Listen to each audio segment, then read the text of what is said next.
Savais-tu que la vie que tu vis aujourd'hui est le résultat direct de ce que tu as dit hier? Tes mots ne sont pas juste du bruit, ce sont des semences qui germent dans ton futur. Reste bien jusqu'au bout, car ce que je vais te partager a littéralement changé ma manière de parler, et les résultats ont suivi.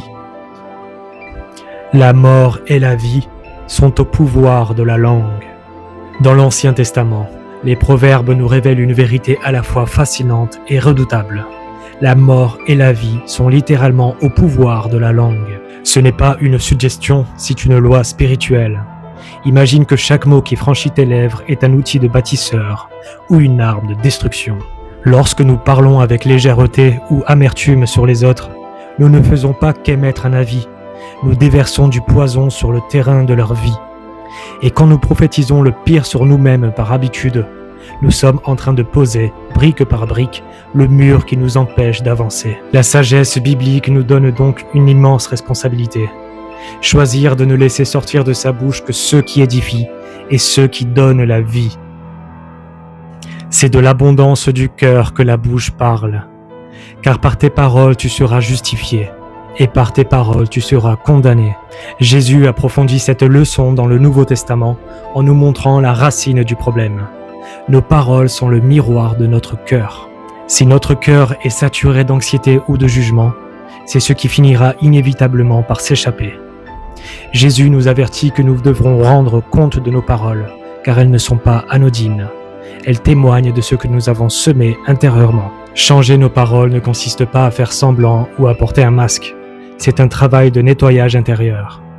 Pour changer notre réalité, nous devons demander à Dieu de transformer notre cœur, afin que ce qui en déborde soit enfin une source de bénédiction, capable de calmer nos propres tempêtes intérieures et d'apporter de la lumière là où nous étions autrefois critiques.